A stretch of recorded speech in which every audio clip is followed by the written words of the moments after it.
Haleluya. Kejadian pasal yang ke-6, ayat 9 sampai ayat yang ke-22. Kejadian pasal yang ke-6, ayat 9 sampai ayat 22.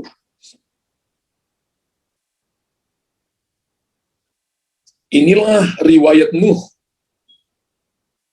Nuh adalah seorang yang benar dan tidak bercela di antara orang-orang yang sesamanya. Dan Nuh itu hidup bergaul dengan Allah. Nuh memperanakan 3 orang anak laki-laki, Sem, Ham, dan Yafet. Adapun bumi itu telah rusak di hadapan Allah dan penuh dengan kekerasan. Allah menilik bumi itu dan sesungguhnya rusak benar. Sebab semua manusia menjalankan hidup yang rusak di bumi. Ayat 13, berfirmanlah Allah kepada Nuh, aku telah memutuskan untuk mengakhiri hidup segala makhluk, sebab bumi telah penuh dengan kekerasan oleh mereka. Jadi aku akan memusnahkan mereka bersama-sama dengan bumi. Buatlah bagimu sebuah bahtera dari kayu gofir. Bahtera itu harus kau buat berpetak-petak dan harus kau tutupi dengan pakal dari luar dan dari dalam. Beginilah engkau harus membuatnya. Membuat bahtera itu 300 hasta panjangnya, 50 hasta lebarnya, 30 hasta tingginya. Buatlah atap pada bahtera itu, dan selesaikanlah bahtera itu sampai sehasta dari atas, dan pasanglah pintunya pada lambungnya. Buatlah bahtera itu bertingkat bawah, tengah, dan atas. Ayat 17, sebab sesungguhnya aku akan mendatangkan air bah, meliputi bumi untuk memusnahkan segala yang hidup dan bernyawa di kolong langit. Segala yang ada di bumi akan mati binasa. Tetapi dengan engkau, aku akan mengadakan perjanjianku. Dan engkau akan masuk ke dalam bahtera itu, engkau bersama-sama dengan anak-anakmu, dan istrimu, dan istri anak-anakmu. Dan dari segala yang hidup, dari segala makhluk, dari semuanya, haruslah engkau bawa satu pasang ke dalam bahtera itu supaya terpelihara hidupnya. Bersama-sama dengan engkau, jantan dan betina harus kau bawa. Dari segala jenis burung, dari segala jenis hewan, dari segala jenis binatang melata di muka bumi, dari semuanya itu harus datang satu pasang kepadamu, supaya terpelihara hidupnya. Ayat 21, dan engkau bawalah bagimu segala apa yang dapat dimakan. Kumpulkanlah itu padamu untuk menjadi makanan bagimu dan bagi mereka. Ayat 22 berkata, lalu Nuh melakukan semuanya itu seperti yang diperintahkan Allah kepadanya. Demikianlah dilakukannya. Baca ayat 22. Lalu Nuh melakukan semuanya itu tepat seperti yang diperintahkan Allah kepadanya. Demikianlah dilakukannya semuanya itu. Kalau Bapak Ibu perhatikan baik-baik, bahwa hidup di dalam iman itu banyak kali mudah diucapkan, tapi sulit untuk dipraktekkan. Benar ya? Ulangi ya. Hidup dalam iman itu mudah diucapkan, tapi sulit sekali dipraktekkan. Saya percaya bahwa iman juga menjadi salah satu kata penting, kata sentral, kata yang sangat strategis di dalam Alkitab. Baik perjanjian lama maupun perjanjian baru. Itulah sebabnya saudara lihat bahwa kehidupan orang percaya harus memiliki sebuah prinsip yang kuat di dalam iman. Ketika seseorang hidup dalam iman, maka saya percaya bahwa masalah pasti datang, persoalan datang, tantangan datang, tapi dia akan menang. Dikatakan demikian karena memang fakta menunjukkan, fakta membuktikan bahwa ancaman, tantangan, hambatan, dan gangguan itu begitu kuat menghalangi jalan kita ketika kita bilang kita percaya. Bapak Ibu, berkali-kali saya katakan bahwa ketika kita percaya, ketika kita ikut Tuhan sungguh-sungguh, berdoa sungguh-sungguh, baca Alkitab sungguh-sungguh, satu neraka akan serang kita. Jangan berpikir bahwa kalau kita ikut Tuhan sungguh-sungguh, mau perjalanan kita akan enak, tidak ada tantangan, tidak ada masalah. No, Anda salah jalan kalau seperti itu. Tapi ketika saudara dan saya ikut Tuhan sungguh-sungguh, maka masalah akan datang, persoalan akan datang, bahkan saya katakan satu neraka serang saudara. Dan ketika itu terjadi, maka Tuhan ingin membuktikan, Tuhan ingin melihat bahwa kita percaya Dia sungguh-sungguh, bahwa kita memiliki iman, bahkan hidup dalam iman. Amin. Saya percaya bahwa iman itu adalah karunia Tuhan. Iman timbul dari pendengaran akan firman Kristus. Tuhan memberikan kepada kita iman supaya kita bisa bertahan di tengah-tengah situasi yang sulit. Bahkan saudara dengar sering saya katakan bahwa iman itu mata uang bagi kita. Selain itu kalau kita perhatikan, fakta kehidupan pun menunjukkan bahwa ada begitu banyak orang Kristen yang gugur imannya dalam mengikuti kesenangan dunia ini. Ada orang Kristen yang menyangkal imannya karena wajah yang ganteng, wajah yang cantik, karena seseorang punya kekayaan yang tidak percaya Tuhan, lalu dia mengikutinya. Ada kalanya mereka gugur imannya karena kehidupan yang sulit, keadaan yang sulit, sehingga imannya gugur. Pertanyaan penting harus diajukan, yaitu bagaimana sesungguhnya prinsip untuk kita hidup di dalam iman itu. Berdasarkan Kejadian pasal 6 ayat 9 sampai ayat 22, maka saya melihat ada beberapa jawaban yang dapat memotivasi, yang dapat menginspirasi, dapat memberikan kepada kita sebuah kepastian. Seperti yang dialami oleh Nuh dan keluarganya, demikian juga Alkitab berkata akan terjadi di hari-hari terakhir ini. Yesus berkata begini, bahwa ada beberapa tanda sebelum Yesus datang pada kali yang kedua. Yang pertama adalah tanda Nuh.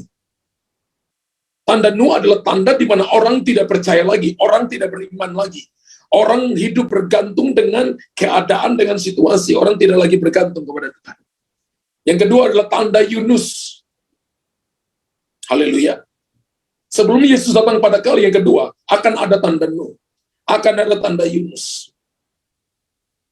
Orang tidak percaya, orang akan lari dari panggilan. Tapi Tuhan akan tangkap mereka kembali. Tuhan izinkan badai besar, masalah besar datang. Sesuatu yang tidak masuk di akal. Seperti apa yang Nuh lakukan, sesuatu yang tidak masuk di akal. Yang Tuhan perintahkan kepada dia. Tapi saudara dengar baik-baik, dan tanda Tuhan Yesus sendiri, tanda Yudas, itu juga akan datang dalam hidup saudara. Alkitab berkata Yesus memberikan kepada kita tanda. Orang akan menyangkal Yesus di mana-mana. Dan saudara dan saya akan melihat bahwa hanya orang yang ada di dalam iman yang akan bertahan. Bagaimana ini bisa memotivasi, bagaimana ini bisa menginspirasi kita.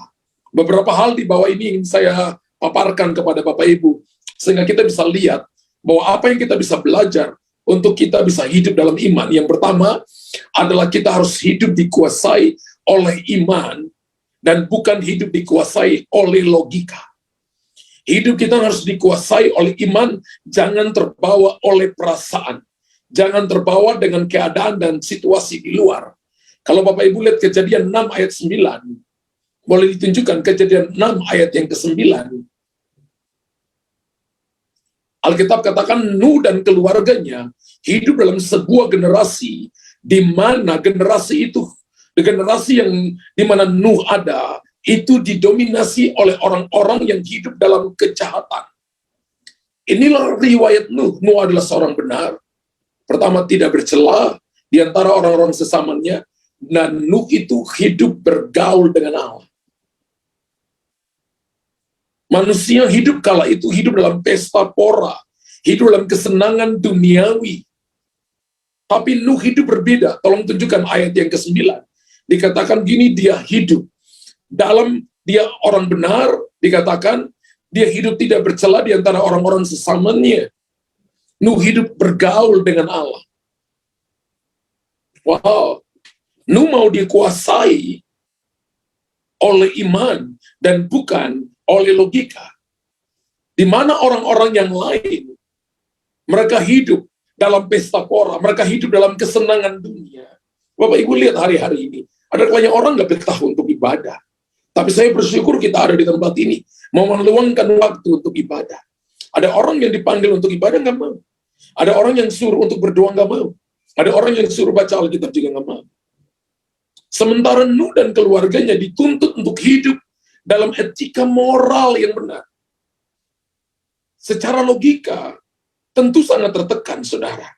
Namun Alkitab berkata, Nuh hidup bukan dikuasai oleh perasaannya, bukan dikuasai oleh logik, bukan dikuasai oleh logikanya, tapi hidupnya Nuh dikuasai oleh iman kepada Tuhan. Situasi yang hari-hari ini bisa membuat orang distract, saudara.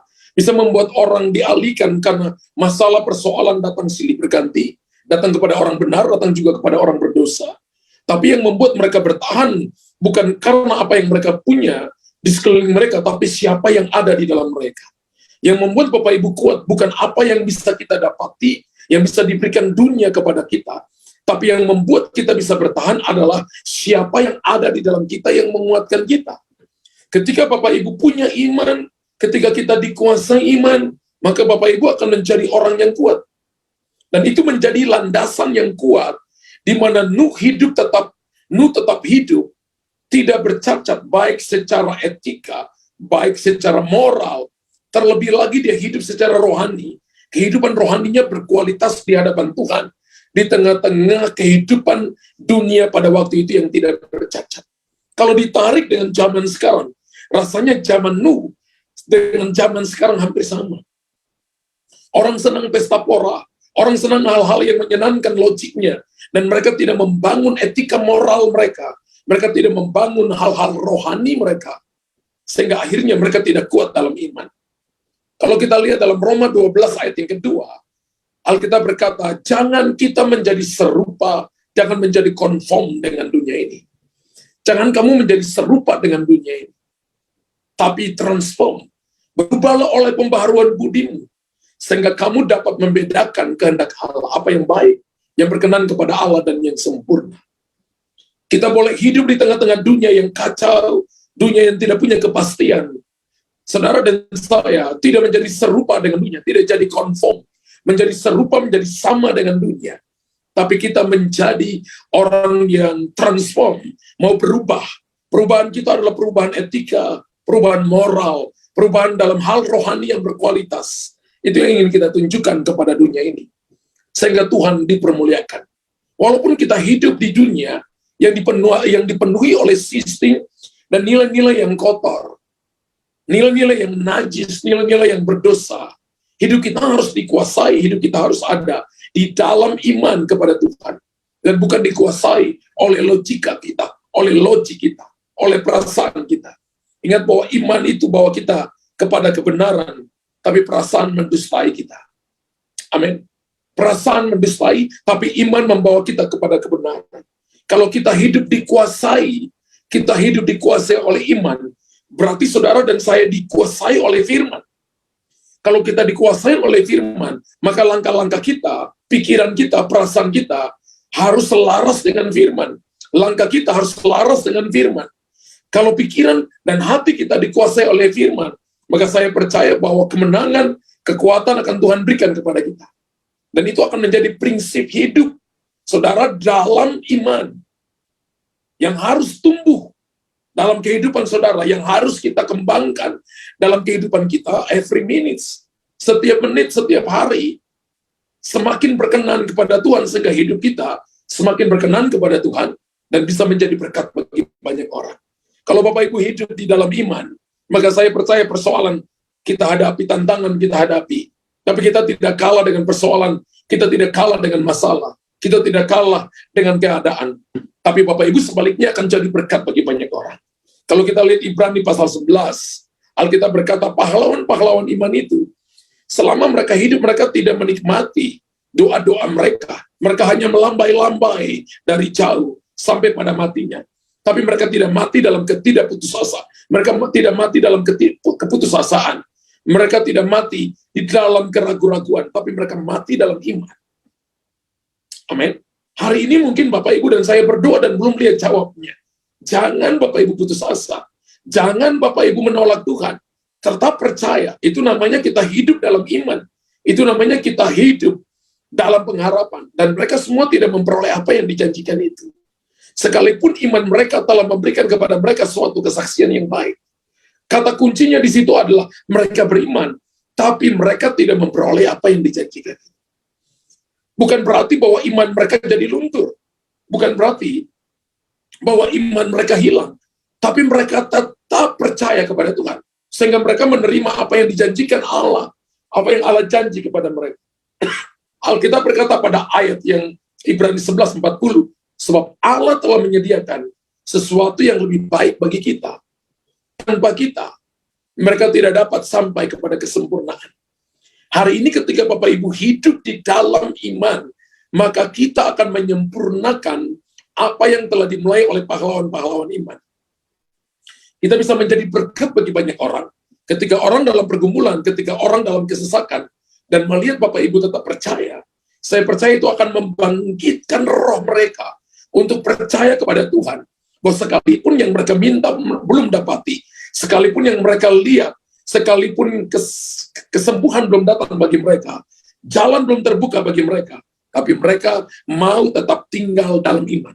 Tinggal dalam iman itu seperti pohon yang ditanam, tidak dicabut, tidak dibiarkan mati, tapi membiarkan akarnya masuk, menembus lapisan-lapisan tanah, dan mendapatkan sumber air. Akan tiba waktunya, maka pohon itu akan berbuah, menghasilkan buah yang tetap, sehingga akan dinikmati oleh banyak orang, dan nama Tuhan dipermuliakan. Amin. Amin. Hal yang kedua adalah begini. Kalau hal yang pertama, hidup dikuasai oleh iman dan bukan oleh logika. Yang kedua adalah tetap beriman walaupun kelihatannya mustahil. Kalau Bapak Ibu perhatikan dalam Kejadian pasal 6, ayat 13 sampai ayat 21, bahwa apa yang dikatakan Tuhan kepada Musa itu adalah sesuatu, kepada Nuh, itu adalah sesuatu yang mustahil. Mustahil itulah kata yang membuat kebanyakan orang Kristen gagal untuk melihat mujizat. Mujizat dari Tuhan. Misalnya Tuhan berkata, kamu akan sembuh. Tapi kita main di perasaan, mana mungkin, gue sudah sakit 10 tahun, gue sudah sakit 5 tahun. Oh, dokter katakan aku nggak mungkin disembuhkan oleh Tuhan. Dokter katakan aku nggak mungkin lihat jalan keluar. Teman-temanku yang lebih senior dari saya berkata bisnisku tidak mungkin akan jalan. Sehingga Bapak Ibu katakan mustahil. Mustahil adalah sebuah kata yang membuat kebanyakan orang Kristen gagal di tengah jalan. Gagal untuk melihat mujizat. Gagal untuk melihat Baal Prasim itu adalah gagal untuk melihat terobosan dari Tuhan. Mustahil itu adalah kata yang menyebabkan banyak orang menyerah. Banyak orang akan putus asa dan kehilangan semangat hidup.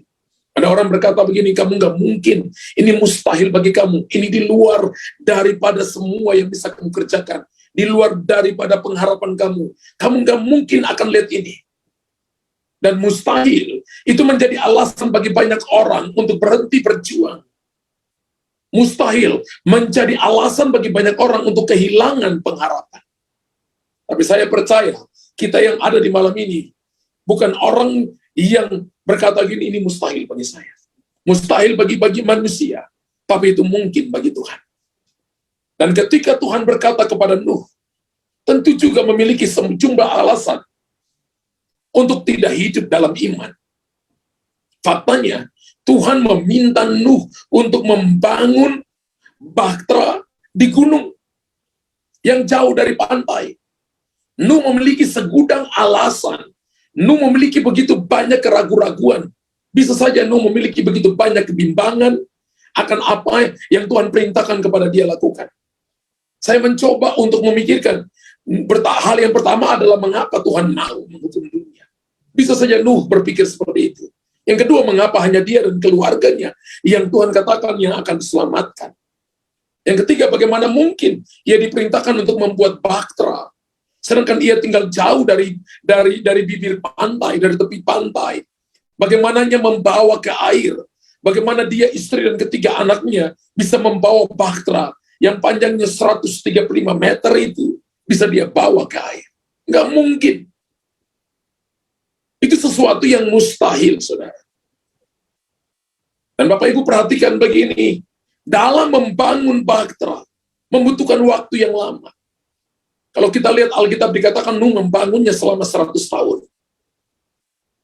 Wow, ini teknologi pembangunan bahtera pertama atau kapal pertama dibangun oleh Nuh. 100 tahun. Membutuhkan waktu yang sangat lama. Tentunya ada hari-hari yang melelahkan. Hari-hari yang melemahkan imannya. Setan akan datang dan berkata, kamu bodoh. Ini tidak mungkin terjadi. Bagaimana orang membangun bahteranya di puncak gunung? Tidak akan ada hujan. Akan ada banyak kritikan orang-orang di sekitar. Tapi Alkitab berkata, Nuh tidak mengeluh. Nuh tidak membuat alasan seperti yang tadi saya paparkan kepada Bapak Ibu. Kenapa? Dia mempercayai Tuhan sepenuhnya. Dan hal tersebut menyenangkan hati Allah. Saya beritahukan kepada Bapak Ibu, kalau tadi saya berkata bahwa tanda akhir zaman adalah salah satunya tanda Nuh. Hari-hari terakhir, Tuhan sedang mencari orang-orang seperti Nuh. Ketika masalah datang silih berganti, persoalan datang silih berganti, Tuhan mau lihat bahwa ada orang yang selalu mempercayai Tuhan sepenuhnya dan selalu bergantung kepada Tuhan, tidak mengeluh, tidak membuat banyak alasan, tapi percaya bahwa apa yang dikatakan Tuhan ini, iya dan amin. Tuhan sedang mencari orang-orang yang hidup dalam iman, tidak hidup dalam logika. Dia adalah orang yang mau mempercayai Tuhan dengan sungguh-sungguh. Tetap beriman walaupun keadaannya kelihatannya mustahil. Tapi selalu percaya bahwa Tuhan sanggup melakukannya, tidak mungkin jadi mungkin. Mempercayai sepenuhnya berarti memiliki iman. Kalau Bapak Ibu dalam situasi kondisi jalan tertutup, keadaan sulit, tidak mungkin ada terobosan, tidak mungkin ada kesembuhan. Tapi Bapak Ibu mempercayai sepenuhnya, maka Anda memiliki iman. Dan Tuhan tahu apa yang terbaik bagi kehidupan kita. Dalam setiap masalah dan persoalan yang datang dalam hidup kita, Tuhan menguji hati saudara dan saya. Apakah dalam setiap persoalan itu ada nilai iman yang datang, ada nilai iman yang keluar, ada tingkat kepercayaan yang sungguh kepada Tuhan, maka itu dinilai oleh Tuhan untuk menjadi sebuah landasan untuk Tuhan bertindak dan menjawab kehidupan saudara, untuk menjadikan itu sebagai sebuah mujizat yang terjadi dalam hidup saudara. Tetaplah beriman Bapak Ibu sekalipun kelihatan mustahil. Karena iman itu melampaui fakta. Ingat bahwa firman Allah tidak bertentangan dengan akal. Firman Allah melampaui akal. Amin. Tulis di kolom komentar. Firman Allah tidak bertentangan dengan akal. Firman Allah melampaui akal. Firman Allah melampaui fakta yang terlihat oleh mata jasmani. Firman Allah melampaui pikiran saudara yang terbatas. Firman Allah jauh melampaui itu. Itu berarti ketika Bapak Ibu bergantung sepenuhnya kepada Tuhan, maka pemazmur berkata dalam Mazmur 147 ayat 11 berkata begini. Mazmur 147 ayat 11 berkata, Tuhan senang kepada orang-orang yang takut akan Dia.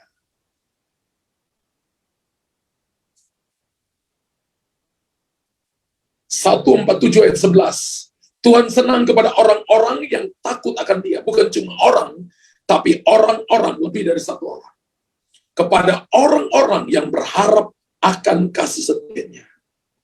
Ketika Bapak Ibu berharap kepada Tuhan, di tengah-tengah situasi yang sulit, situasi yang mustahil, maka Alkitab katakan Anda membuat Tuhan senang. Ketika Bapak Ibu berharap kepada Tuhan, percaya kepada Tuhan, maka Alkitab katakan begini, Bapak Ibu akan melihat kasih setia Tuhan. Kasih setia itu bahasa Ibrani-nya keset. Perlindungan Tuhan. Akan ada yang namanya kingdom supply. Penyediaan Tuhan dalam hidup saudara. Keset itu artinya kita menjadi jembatan bagi banyak orang. Kita menjadi penolong bagi banyak orang. Di tengah-tengah situasi sulit, saudara akan menjadi jawaban bagi banyak orang. Ketika kita tetap beriman, walaupun kelihatannya mustahil. Berkali-kali, beberapa kali saya mendoakan beberapa orang yang kelihatannya mustahil. Kemarin ada ibu yang bersaksi bahwa dia punya kanker stadium 4. Dan ketika waktu itu saya doakan beberapa bulan yang lalu, Tuhan tunjukkan kepada saya bahwa kansernya diangkat seperti permen karet yang diangkat oleh satu tangan yang berkuasa. Dan hari itu juga Tuhan katakan lenyap benjolannya. Ketika 1 menit dikasih waktunya, ibunya katakan lenyap, tidak ada lagi benjolannya. Dan saya minta diperiksa ke dokter, kemarin kita lihat, ibunya menunjukkan bahwa benar-benar dokter katakan sudah sembuh, sudah lenyap benjolannya. Itu bukti bahwa ketika kita hidup dengan iman, hal-hal ini akan menjadi hal yang normal. Bagi orang lain mustahil, tapi di hadapan Tuhan mujizat itu sesuatu yang normal bagi mereka yang percaya kepadanya. Saya nggak lihat amin di situ. Saya nggak lihat amin 500 juta triliun kali. Saya nggak lihat ada tulisan amin unlimited di situ. Tuhan senang kepada orang-orang yang takut akan Dia. kepada orang-orang yang berharap akan kasih setianya. Mari bangun iman saudara, tinggal di dalam iman. Itu adalah mata uang yang akan membuat Anda menang atas segala situasi dan membuat Tuhan senang dengan saudara. Yang ketiga adalah tetaplah ikuti Tuhan dan pimpinannya. Orang yang beriman itu adalah orang yang tetap ikuti Tuhan. Dan tetap ikuti pimpinannya, sekalipun keadaan sulit. Sekalipun bahwa mata jasmani kita tidak lihat jawaban. Sekalipun pikiran kita tidak bisa menggapainya. Sekalipun perkataan-perkataan orang-orang yang paling ahli sekeliling kita berkata, kamu nggak akan lihat jalan. Orang-orang yang berpengalaman, yang berhikmat berkata, kamu tidak akan mungkin sukses. Tetapi ketika Bapak Ibu selalu mempercayai Tuhan, ikuti pimpinannya, maka akan ada jalan keluar, akan ada pertolongan datang tepat pada waktunya. Kejadian 6 ayat 22 berkata begini. Kejadian 6 ayat 22 berkata begini. Lalu Nuh melakukan semuanya itu, tepat seperti yang diperintahkan Allah kepadanya. Demikianlah dilakukannya. Sesuatu yang kalau kita lihat mustahil. Nuh bisa punya pertanyaan tadi. Kenapa Tuhan ingin menghancurkan bumi ini? Kenapa keluargaku hanya diselamatkan? Kenapa harus buat bahtera di atas gunung yang panjangnya 135 meter? Wow. Lebarnya 23 meter, tingginya 14 meter. Kenapa buat bahtera yang besar ini? Bagaimana caranya untuk membawa dia turun ke tepi laut? Aku dan keluargaku nggak punya kekuatan. Tapi Nuh tetap mengikuti Tuhan dan tetap mengikuti pimpinannya. Saudara dengar baik-baik. Ada kalanya ketika Tuhan bicara kepada kita sesuatu, ada kalanya nggak masuk akal. Karena dia adalah Tuhan yang nggak masuk akal kepada saudara. Dia Tuhan yang mau kita meresponinya dengan iman, dengan percaya, hanya mengikutinya dan hanya dalam pimpinannya. Maka Bapak, Ibu, dan saya akan melihat hal-hal supranatural terjadi. Sebenarnya kita hidup dalam pimpinan yang sempurna oleh Tuhan. Hidup saudara dan saya ada di dalam perlindungan Tuhan. Dan saya percaya juga Tuhan dan pimpinannya tidak pernah salah, tidak pernah gagal dalam hidup kita. Betul Bapak Ibu? Tuhan itu tidak pernah salah. Pimpinannya, penyertaannya tidak pernah salah. Firman Allah dari Kejadian sampai Wahyu Tuhan berikan kepada kita. Karena Tuhan tahu kita sanggup melakukannya. Tidak melampaui kekuatan saudara. Kita sanggup melakukannya. Ayub 42 ayat 1 dan 2 berkata. Ayub 42 ayat 1 dan 2 berkata. Maka jawab Ayub kepada Tuhan. Ketika Tuhan ingin pulihkan kehidupan Ayub. Aku tahu bahwa engkau sanggup melakukan segala sesuatu. Dan tidak ada rencanamu yang gagal. Wow.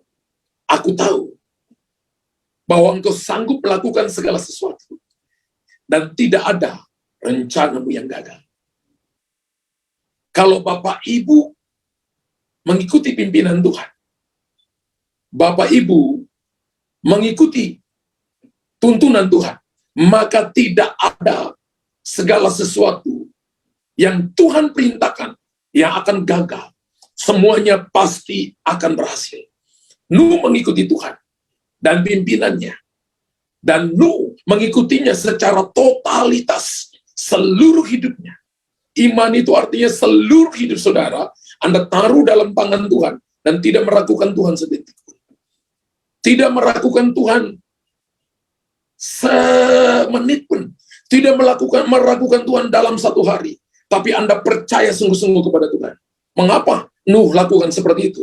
Karena Tuhan memberi petunjuk sangat rinci dalam segala hal kepada Nuh. Dalam ukuran, dalam bentuk, bahan baku yang akan dipakai Nuh. Itu sangat rinci. Tuhan berkata, bangun bahtera itu dari kayu gofir. Nuh bisa bilang aja kayu gofir nggak bagus, Tuhan. Ada kayu hitam, ada kayu besi mungkin, ada kayu mahoni mungkin. Ada banyak kayu yang bisa ditawarkan, saudara. Tapi Tuhan berkata, buat dari kayu gofir. Dikatakan 300 hasta. Satu hasta itu 45 cm, saudara. Maka kalau 45 cm kali 300, itu kurang lebih 13.500 cm. Kalau 1 meter itu berarti 100 cm. Maka panjang bahtera itu 13.500 cm bagi 1 meter, yaitu 100 cm. Maka dapat panjang bahtera itu 135 meter. Dari panjang bahtera Nuh itu 135 meter. Itu bahtera yang sangat panjang. Lebarnya 23 meter. Dan tingginya 14 meter. Wow. Tingginya bangunan 4 lantai. Hanya dibangun oleh 8 orang. Selama 100 tahun. Dan bahtera itu 3 lantai, saudara. Lantai bawah, tengah, atas. Menggambarkan Bapa, Anak, Roh Kudus. Halaman ruang suci, ruang maha suci. Langit tingkat pertama, langit tingkat kedua, langit tingkat ketiga. Amin. Menggambarkan hal-hal ilahi. Menggambarkan tentang kedewasaan rohani. Tentang keintiman dengan Tuhan. Karena tidak ada orang yang bertobat. Nuh khotbah 400 tahun nggak ada yang bertobat. Kalau sekarang orang berkata bahwa dia tidak punya urapan, khotbah 400 tahun nggak ada orang bertobat, diketawain, diberkata gila. Sehingga yang dibawa masuk ke dalam bahtera itu adalah binatang-binatang sepasang demi sepasang, jantan dan betina. Saudara perhatikan baik-baik, kalau itu bekicot, ya, kalau itu lintah, maka dia harus berjalan. Katakannya dari Papua Nugini menuju ke Israel. Berapa lama dia sampai, tapi Nuh tunggu. Kalau kuda cepat, saudara. Hari ini dengar baik-baik Bapak Ibu. Kalau Bapak Ibu membangun kehidupanmu, mungkin lambat, ada yang datang dengan cepat. Tapi Tuhan akan tunggu kita ketika kita mau meresponi Tuhan dengan benar, mau mengikuti Tuhan dengan sungguh-sungguh, mau mengikuti pimpinannya. Ayat 22 menyatakan bahwa Nuh melakukan semuanya itu tepat seperti yang diperintahkan Tuhan kepadanya. Demikianlah dilakukannya. Nuh taat sepenuhnya. Tidak ada petunjuk yang diabaikan oleh Nuh. Dan Nuh mentaati dengan taat. Waktu dan cara yang ingin Tuhan nyatakan bagi Nuh. Alkitab berkata bahwa ketika Nuh selesai membangun itu, bahtera itu, maka Tuhan membuka semua pintu-pintu air yang ada di sorga, bahkan yang ada di bumi dibuka. Sehingga banjir datang menutupi bumi, gunung-gunung tinggi ditutupi. Alkitab berkata Nuh taat sepenuhnya. Dan tidak ada petunjuk yang diabaikan oleh Nuh. Nuh mentaati dengan tepat, dalam cara, dalam waktu yang Tuhan tetapkan untuk Nuh membangun bahtera itu. Kita juga sedang membangun bahtera hari ini. Bahtera kita adalah rumah rohani ini. Kita sedang membangun kehidupanmu dengan Tuhan. Rohanimu sedang dibangun dengan Tuhan. Berapa lama Bapak Ibu bangun? 60 tahun? 70 tahun? 80 tahun? Apakah udah siap? Ada tingkat bawah, tingkat 2, tingkat 3, roh, jiwa, dan tubuh. Apakah kita sedang membangun itu? Apakah kita mengisi dengan hal-hal yang datang dari dunia? Ataukah kita mengisi dengan firman Allah? Alkitab berkata begini, isi roh, jiwa, dan tubuhmu dengan firman Allah, sehingga kita menjadi kuat. Supaya satu waktu nanti, ketika badai datang, persoalan datang, maka saudara dan saya, perahu kehidupanmu akan aman saja. Mazmur 119 ayat 33 berkata, perlihatkanlah kepadaku, ya Tuhan, petunjuk ketetapan-ketetapanmu. Aku hendak memegang sampai saat terakhir. Mazmur 119 ayat 33. Mazmur 119 ayat 33. Perlihatkanlah kepadaku, ya Tuhan, petunjuk ketetapan-ketetapanmu. Aku hendak memegang sampai saat terakhir. Daud berkata, perlihatkanlah kepadaku petunjuk ketetapan-ketetapanmu. Seperti Nuh mengikuti tuntunan Tuhan. Seperti Nuh mengikuti perintah-perintah Tuhan. Demikian pun Daud menulis, perlihatkanlah kepadaku, ya Tuhan, petunjuk ketetapan-ketetapanmu. Aku hendak memegangnya sampai saat terakhir. Ketika Bapak Ibu dapat firman, dapat rema dari sebuah khotbah, dapat rema daripada firman Tuhan yang Anda baca, pegang itu sampai hari-hari terakhir. Amin. Yakobus pasal 2 ayat 24 berkata begini. Yakobus pasal 2 ayat 24 berkata begini. Jadi kamu lihat bahwa manusia dibenarkan karena perbuatan-perbuatannya, dan bukan hanya karena iman. Iman harus disertai dengan perbuatan. Iman bukan cuma berkata, I believe, bukan cuma berkata, saya percaya. Tapi dalam tindak tanduk Bapak Ibu dan saya, harus menghidupi apa yang Bapak Ibu katakan. Harus menghidupi apa yang Bapak Ibu pikirkan. Nuh bukan cuma berkata, aku percaya, tapi Nuh melakukannya. Iman dibenarkan melalui perbuatan-perbuatan kita. Bukan hanya apa yang keluar dari mulut, apa yang ada di pikiran kita. Amin. Itu namanya tindakan iman. Ketika Bapak Ibu lakukan ini, maka mujizat terjadi. Ketika Anda ada di kursi roda, ketika tanganmu tidak bisa bergerak, ketika ada benjolan di bagian dadamu, ketika bisnis pekerjaan keluargamu ada dalam pergumulan, dan Anda berkata, aku percaya, dan Anda mulai menghidupinya seperti Nuh mulai membangun bahtera itu. Panjangnya 135 meter, lebarnya 23 meter, tingginya 14 meter, maka Tuhan menyertainya. Amin. Yohanes 14:15 berkata, jikalau kamu mengasihi aku, kamu akan menuruti segala perintah-perintahku. Yohanes 14 ayat 15 berkata, jika kamu mengasihi aku, kalau Bapak Ibu mengasihi Tuhan, kamu akan menuruti. Iman itu adalah menuruti perintah-perintah Tuhan. Dan tidak mengabaikan satu kata pun. Menghidupinya sungguh-sungguh. Percayanya sungguh-sungguh. Bila Bapak Ibu melakukan ini, bila Bapak Ibu ada dalam pergumulan, bila Bapak Ibu ada dalam masalah, persoalan, hal-hal yang mustahil sedang datang dalam kehidupan saudara, maka 3 hal ini itu akan menolong Bapak Ibu. Hidup dikuasai oleh iman, bukan oleh logika. Tetaplah beriman, walaupun kelihatannya mustahil. Dan yang ketiga adalah tetaplah ikuti Tuhan dan pimpinannya. Maka saya percaya bahwa bagi Tuhan tidak ada yang mustahil. Tapi bagi orang yang beriman, bagi orang yang hidup dalam iman, yang dikuasai iman, itu bukan juga hal yang mustahil. Tapi itu mungkin bagi mereka. Tuhan akan melakukan perkara-perkara hebat dan ajaib bagi saudara. Yang percaya dan diberkati Tuhan, tulis di kolom komentar, saya sungguh amat diberkati oleh Tuhan. Haleluya.